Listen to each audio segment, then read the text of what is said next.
क्या हाल है, आप ठीक हैं? जी मैं ठीक हूँ, आप कैसे हैं? Good, thank you very much.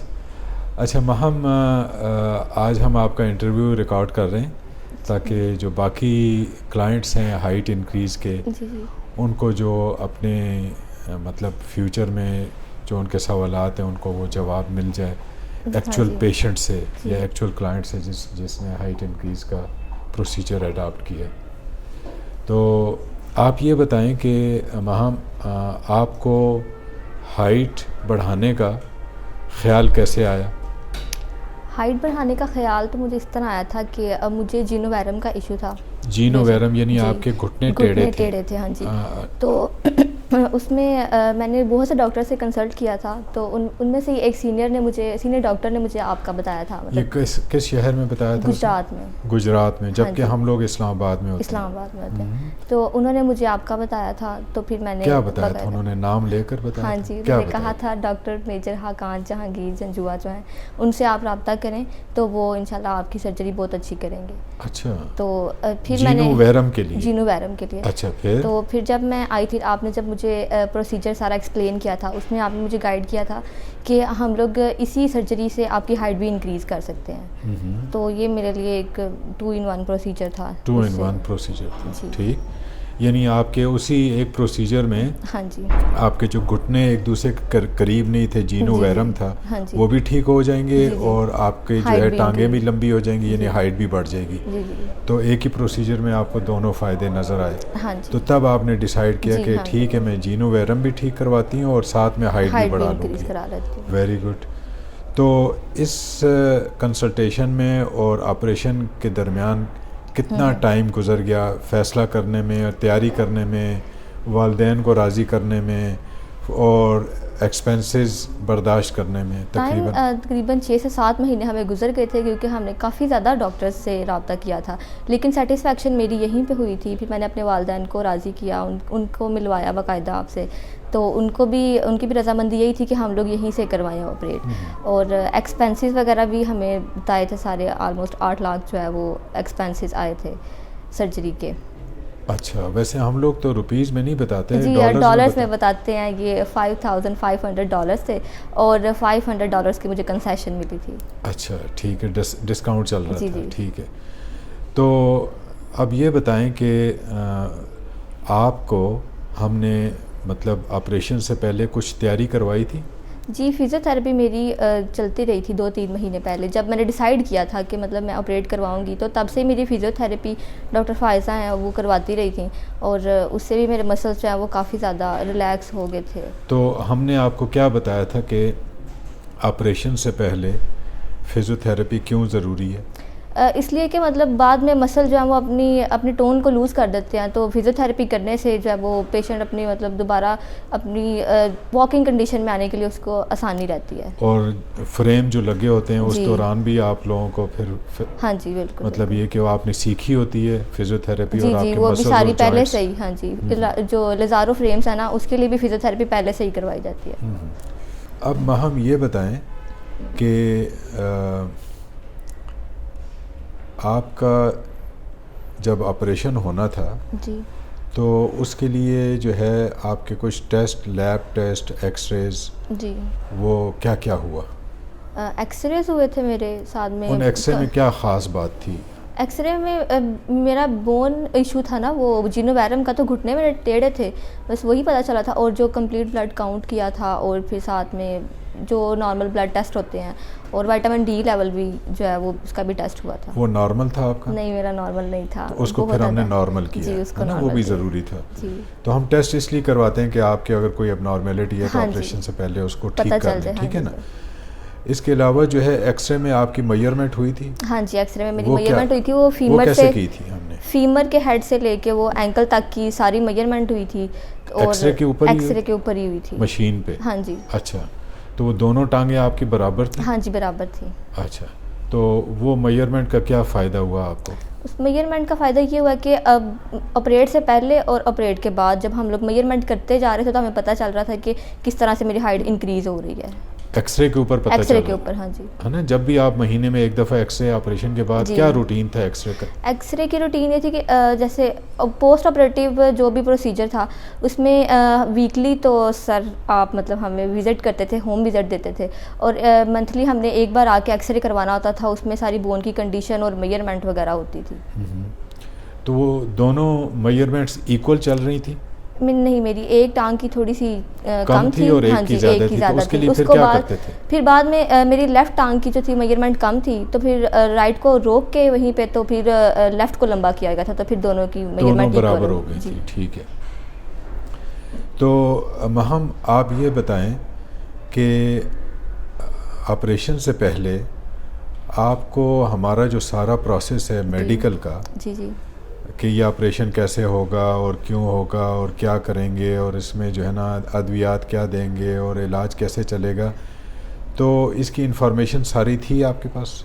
जी, आपने मुझे बहुत अच्छे तरीके से गाइड किया था। मतलब मुझे, मेरे पेरेंट्स को, मेरी सारी फैमिली इवन सबको सारे प्रोसीजर के बारे में पता था कि किस तरह से कितने टाइम में क्या क्या होगा और मेडिसिन्स कौन सी चलेंगी और क्या सारा प्रोसीजर है, ये सारा एक्सप्लेन किया हुआ था मुझे। और आपको समझने में आसानी किस लिए हो रही थी? क्योंकि मैं खुद भी मेडिकल से थी। आप मेडिकल में क्या हैं? मैं नर्सिंग कर रही हूँ। नर्सिंग लास्ट ईयर है आपका? जी, तो आपने जो है एनाटमी, फिजियोलॉजी, जी, पैथोलॉजी, बायोकेमिस्ट्री सारी पढ़ी हुई है, जी, तो आपको हेल्थ के बारे में पता था और समझने में भी आसानी हो रही थी और बाकियों को समझाने में भी आसानी हो रही थी, है ना? तो ये एक और फ़ायदा था आपको, ठीक है ना? अच्छा, ये बताएं कि ऑपरेशन वाले दिन जो है जी, आपकी क्या फीलिंग्स थी? मैं नर्वस थी बहुत ज़्यादा, लेकिन मतलब मुझे ये भी था कि मतलब ठीक है, इसके बाद मैं बिल्कुल ठीक हो जाऊंगी। और दूसरी मुझे सेटिस्फेक्शन बहुत ज़्यादा थी कि मतलब इतने एक्सपीरियंस्ड मेरे पास सर्जन हैं और सारी टीम जो है वो बहुत कोऑपरेटिव है, केयरिंग है, तो मुझे खास डर नहीं था, लेकिन मैं नर्वस ज़रूर थी। वो तो जाहिर सी बात है, हर कोई पैनिक होता है थोड़ा सा। ठीक। तो आप जो है नर्वस तो थी जी, लेकिन आपको ये उम्मीद थी कि ये आपका जो इशू है जीनो वैरम का, घुटने टेढ़े हैं और आपकी हाइट, तो ये सारी ज़िंदगी के लिए आपको एक जो है ना रिलीफ मिल जाएगा, है ना? ऐसा ही था ना? तो इस वजह से आपको सेटिस्फेक्शन थी और आपकी फैमिली को भी सेटिस्फेक्शन थी। गारंटेड थे हम लोग कि मतलब इंशाल्लाह ठीक हो जाएगा। सही है। अच्छा, ये बताएं कि आप जब ऑपरेशन थिएटर गई जी, तो आपको कौन सा एनेस्थीसिया दिया गया या आपको बताया गया था ऑपरेशन थिएटर से पहले आपसे कोई कंसेंट ली गई थी? जी, कंसेंट ली गई थी। मुझसे बाकायदा पूछा गया था कि कौन से एनेस्थीसिया में मैं ऑपरेट कराना चाहती हूँ। तो मेरा तो ख्याल यही था कि जनरल में करवाना चाहिए, क्योंकि सब लोग यही कहते थे कि जनरल ही ठीक रहता है, स्पाइनल की बाद में पेन बहुत होती है। और स्पाइनल में ही मेरा ऑपरेट हुआ था, लेकिन अल्लाह का शुक्र है कि अभी तक मुझे स्पाइनल की कोई भी पेन नहीं है। तो आप क्या समझती हैं स्पाइनल की पेन क्यों नहीं है? क्योंकि फिजियोथेरेपी बहुत अच्छी थी। इसलिए कि आपने ऑपरेशन से 2-3 महीने पहले फिजियोथेरेपी डॉक्टर फायजा ने शुरू करवा दी थी और वो चलती रही थी और जो स्पाइनल के इश्यूज, बैक प्रॉब्लम आते हैं, वो नहीं आए और आप जो है ऑपरेशन के बाद जो है अपनी फिजियोथेरेपी जारी रखती रही और वो आपके लिए आसानी पैदा हो गई, है ना? तो इसलिए पहले से शुरू करना जो है वो बेहतर है, आप समझती हैं? जी जी, बिल्कुल। तो आपको जब स्पाइनल लग गया तो आप तो जागी हुई थी, सब कुछ हमारी बातें और सारी आवाज़ें आ रही थी आपको, तो क्या फील कर रही थी? मुझे कुछ भी फील नहीं हो रहा था, लेकिन थोड़ा सा मतलब बस वही कि सर्जरी हो रही है, लेकिन फील कुछ भी नहीं हो रहा था।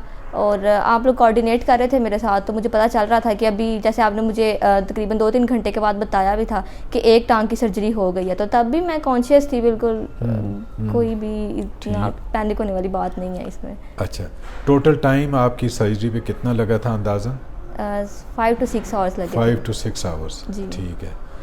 और सर्जरी के बाद जो है जब आप अपने कमरे में चली गई जी, तो आपको कोई दर्द शुरू हुआ? 2-3 घंटे तो मुझे दर्द नहीं हुआ था। अच्छा, 2-3 घंटे नहीं हुआ था। लेकिन उसके बाद मुझे पेन स्टार्ट हुआ था, लेकिन वो फिर एनाल्जेसिक पेन किलर्स जो हैं उसके साथ आहिस्ता आहिस्ता कम हो जाता है। फिर फर्स्ट डे तो काफ़ी पेन होता है, लेकिन फिर वो आहिस्ता आहिस्ता कम हो जाता है। फर्स्ट डे काफ़ी पेन था? जी। और पेन किलर से आपको मैनेज हो गया? हाँ जी, मैनेज हो गया। तो आप फिर अस्पताल से अपने घर कब शिफ्ट हुई थी? अगले दिन शिफ्ट हो गए थे हम। यानी नेक्स्ट डे आप अपने घर चली गई? जी। Very good.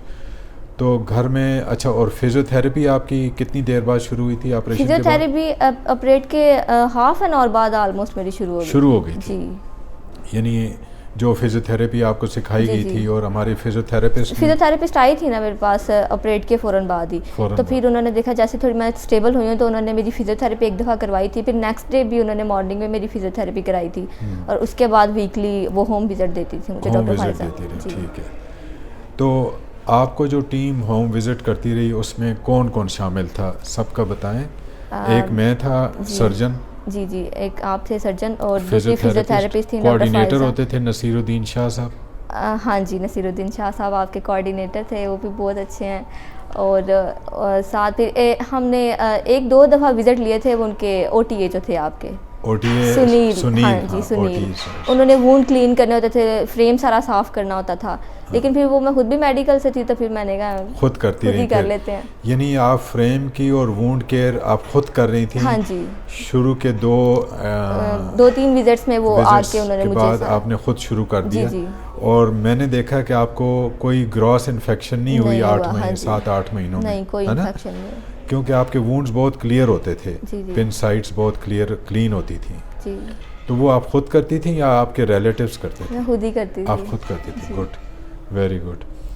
ये बताएं कि टीम मेंबर्स में जो है मैं था, फायज़ा थी फिजियोथेरेपिस्ट, कोऑर्डिनेटर था नसीरुद्दीन शाह, सुनील था एज अ ड्रेसर ओटीए, और डॉक्टर राबिया भी ऑर्थोटिक्स की जो डॉक्टर हैं, उन्होंने मुझे फुट प्लेट्स और बाकी सारे जो ऑर्थोसिस की डिवाइसेस होती हैं उसके बारे में उन्होंने मुझे फुट प्लेट्स बना के दिए थे। उससे मुझे बहुत फ़ायदा हुआ था कि मेरा फुट ड्रॉप होने से बच गया था। गुड। और फुट ड्रॉप अगर मेरा होता था तो फिर मुझे मज़ीद एक सर्जरी की ज़रूरत पड़ती।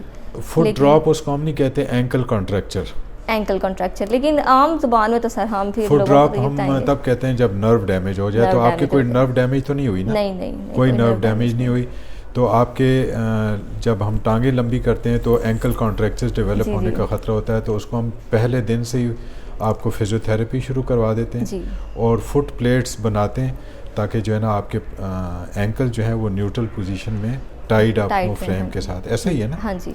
तो फुट प्लेट आपको कब बन गए थे और कब? फुट प्लेट्स मेरे ऑपरेट के एक वीक बाद बने थे। जिस दिन मेरा ऑपरेट हुआ था उसी दिन डॉक्टर राबिया ने मेरे साइज़ ले लिया था और उसी दिन से उस पर काम शुरू हो गया था, लेकिन उसको बनने के लिए एक वीक रिक्वायर्ड था, तो फिर एक वीक में मेरे फुट प्लेट्स बन गए थे। फुट प्लेट्स बन गए थे, यानी आपको फुट प्लेट्स का फ़ायदा हुआ? हाँ जी। ठीक है। तो आपकी जो देखें, जो अभी तक आपके फ्रेम्स तो हैं ना, दिखाएं जरा दोनों फ्रेम्स कैसे हैं आपके, पूरे दिखाएं। आपके फ्रेम्स जो हैं वो साइज में रिड्यूस हो गए हैं, कुछ रिंग्स रिमूव हो गई हैं? हाँ जी। कितनी रिंग्स थी टोटल? ये 4 रिंग्स थी, एक रिंग ऊपर थी और एक नीचे थी। अच्छा, और दूसरी तरफ भी थी? हाँ जी, दूसरी तरफ भी थी। और अब हमने उतारना शुरू कर दिया है? हाँ जी, कम करनी शुरू कर दी है। यहाँ तो अभी ऊपर वाली रिंग अभी उस तरफ है, इस तरफ हाँ नहीं है। ठीक है। तो ये जो रिंग्स हैं जी, इनकी वजह से आपके जो ये पट्टे हैं, मसल्स हैं, उनमें कितनी टेंशन थी? टेंशन पहले सर्जरी के स्टार्ट में तो काफ़ी टेंशन थी, लेकिन उसके बाद फिजियोथेरेपी करने के साथ साथ ना आहिस्ता आहिस्ता मसल्स जो हैं वो रिलैक्स होते गए, मेरी मूवमेंट बहुत ज़्यादा वापस आ गई है। तो जैसे फिर वो रॉड्स निकलते हैं वीर में से, तो तब और ज़्यादा मसल रिलैक्स हो जाता है। ठीक है। अब ये बताएं कि आपको जो डिस्कम्फर्ट होता था और पेन होता था, तो वो किन किन तरीक़ों से कम करती थी आप? फिजियोथेरेपी सबसे मेन बात। अच्छा, वेरी गुड। यानी आपका डिस्कम्फर्ट और पेन जो है फिजियोथेरेपी करने से कम होता था? ब्लड सर्कुलेशन ज़्यादा होती थी ना, तो फिर वो मसल्स जो हैं वो बहुत रिलैक्स हो जाते थे। और दूसरा फिर जब उससे भी कभी बहुत स्वेयर पेन कभी हो जाती थी किसी गलती की वजह से, तो फिर वो पेन किलर से यानी पेन किलर रेगुलर नहीं लेती थी? नहीं, रेगुलर नहीं। फिजियोथेरेपी से आपका पेन और डिस्कम्फर्ट कम रहता था, और अगर बहुत ज़्यादा सवेयर पेन हो जाए तो आप फिर पेन किलर खाते थे। इस दौरान आपकी एंटीबायोटिक्स चलती रही? रेगुलर तो नहीं चलती रही, Good. लेकिन जब कभी थोड़ा बहुत इन्फेक्शन हुआ तब इंजेक्टेबल्स, या कभी बहुत माइनर इन्फेक्शन है तो फिर ओरल एंटीबायोटिक्स। यानी इंटरप्टेड इंटरवल्स हाँ में जी, चलती रही, जी। रेगुलर नहीं जी, चलती जी। रही हाँ एंटीबायोटिक्स। तो इसका मतलब ये है कि आप अपने वुंड्स का और पिन साइड्स का ज़्यादा ख्याल रखती रही, जी। है ना? ये अच्छी बात है। ये बताएं कि जो हम जब लेंथनिंग कब शुरू हुई थी आपकी ऑपरेशन के बाद? मेरी टांगे सीधे होने में ऑलमोस्ट 6 वीक्स लगे थे। अच्छा, पहले आपके घुटनों को सीधा घुटनों को किया? सीधा किया था। कितने जी। वीक्स में? 6 वीक्स। 6 वीक्स में आपके जी। पहले घुटने सीधे किए? जी जी। ठीक। और फिर उसके बाद फिर आहिस्ता आहिस्ता जो है वो लेंथनिंग, फिर उसके बाद लेंथनिंग फिर शुरू लेंथनिंग की? शुरू हुई थी। जी। तो लेंथनिंग कितनी आपने अचीव की? 5 सेंटीमीटर। 5 सेंटीमीटर लेंथनिंग आपने कितने दिनों में? तकरीबन ऑलमोस्ट 2 मंथ्स में। 2 मंथ्स में जी। 5 सेंटीमीटर अचीव कर ली थी।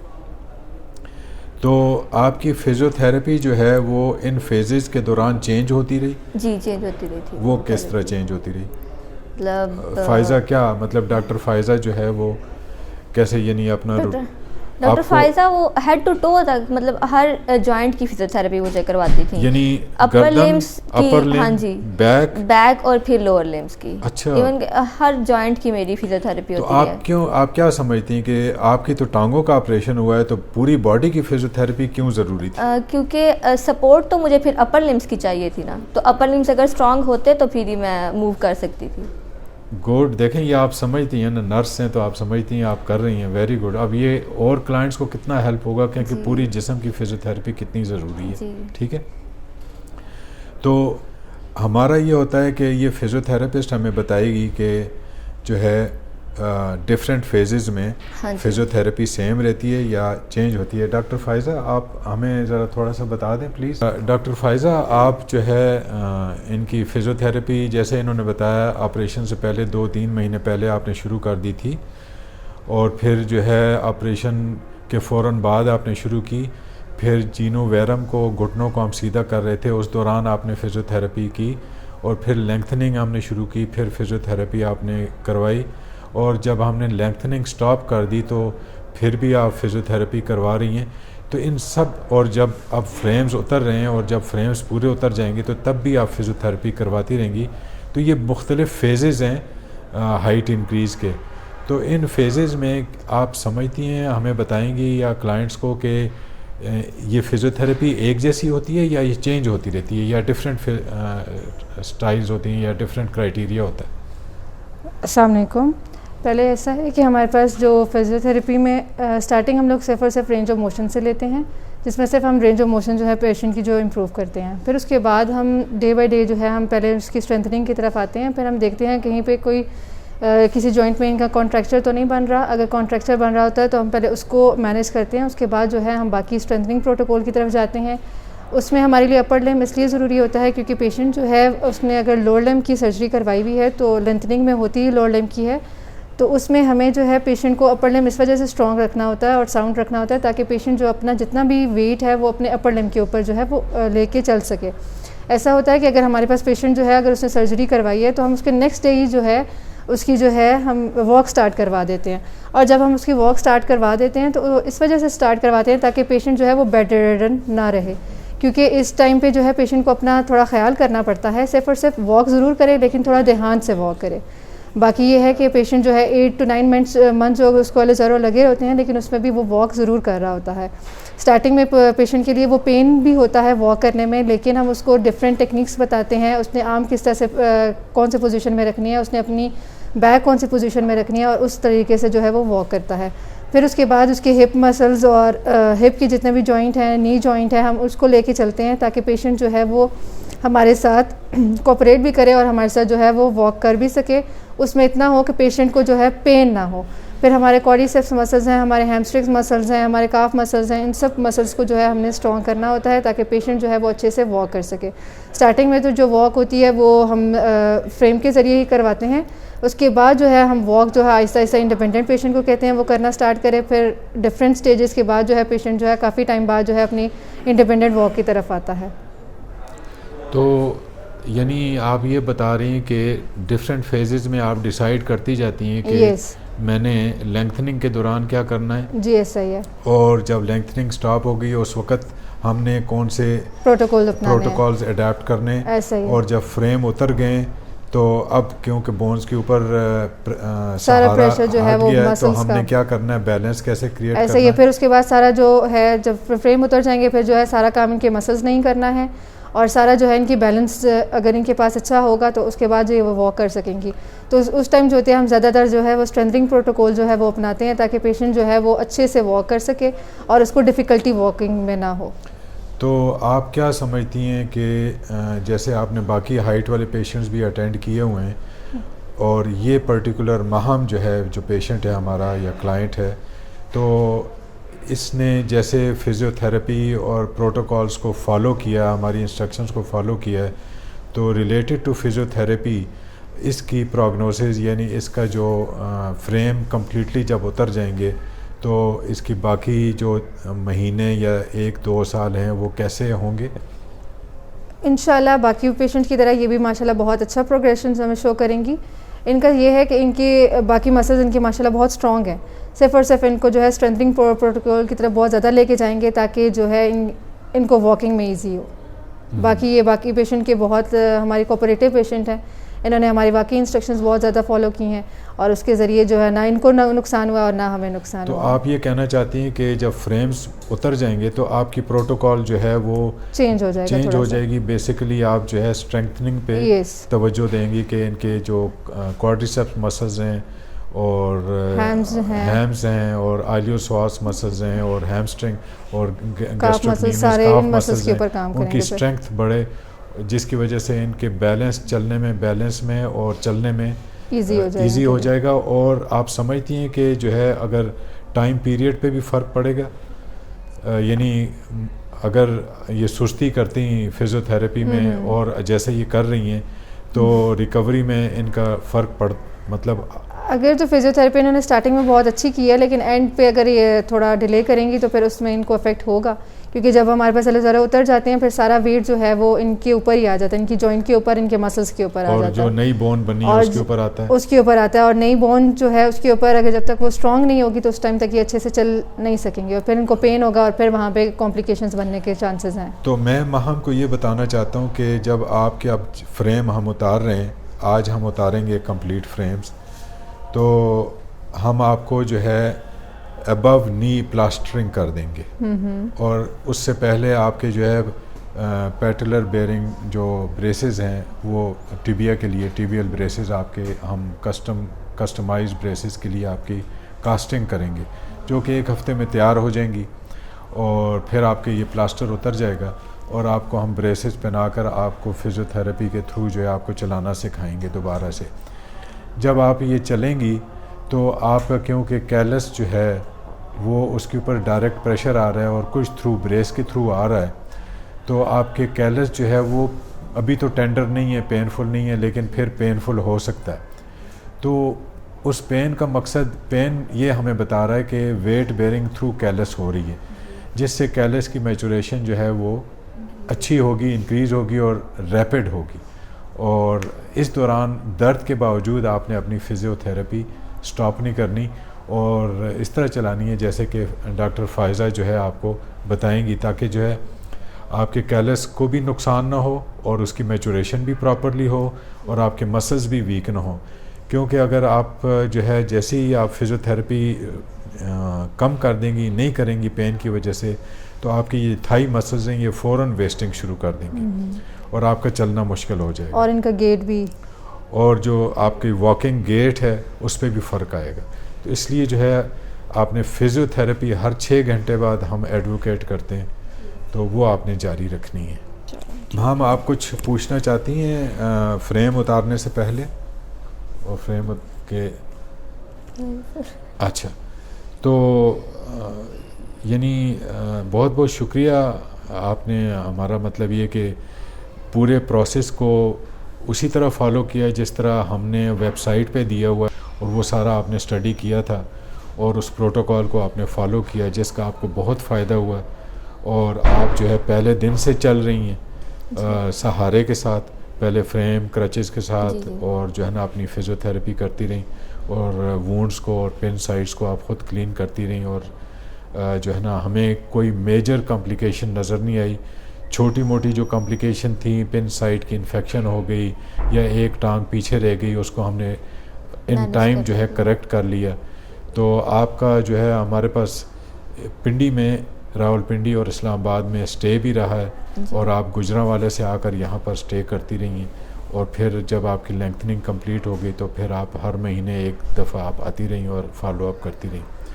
तो बहुत बहुत शुक्रिया, थैंक यू वेरी मच। कोई बात नहीं। इंशाल्लाह अगली प्रोग्रेस भी अच्छी होगी, ठीक है ना? इंशाल्लाह। जी हाँ, थैंक यू वेरी मच। मैं जो है प्रैक्टिस करता हूँ पेशावर में, अटक में, रावलपिंडी में और इस्लामाबाद में। मेरे जो पेशेंट्स हैं ऑर्थोपेडिक है वो मोस्टली डिसेबिलिटी के पेशेंट्स हैं, और मुख्तलिफ़ डिसेबिलिटीज़ के पेशेंट्स मेरे पास जो है पाकिस्तान से, बांग्लादेश से, श्रीलंका से, अफ़गानिस्तान से आते हैं, मिडिल ईस्ट से आते हैं और यहाँ पर काफ़ी टाइम रहते हैं। क्योंकि डिसेबिलिटी में कुछ ऐसी डिसेबिलिटीज़ भी हैं, कुछ ऑर्थोपेडिक इश्यूज़ ऐसे भी हैं जिनमें स्टेम सेल काम करता है, और मैं जो है यहाँ पर कायद-ए-आज़म हॉस्पिटल के बाहर जो है गोलरा मोड़ के बाहर R3 स्टेम सेल एक इदारा है, जिसमें उन्होंने मुझे इनवाइट किया कि आप जो है हमें R3 में हमारे साथ कोऑर्डिनेट करें और जो है हमारे पेशेंट्स और अपने पेशेंट्स को जो है स्टेम सेल के लिए जो है उनको ट्रीटमेंट में हमारी हेल्प करें। तो मैं R3 स्टेम सेल में जो है एज अ मेडिकल डायरेक्टर भी काम कर रहा हूँ और इनके पेशेंट्स को और अपने पेशेंट्स को थ्रू स्टेम सेल भी मैनेज करता हूँ।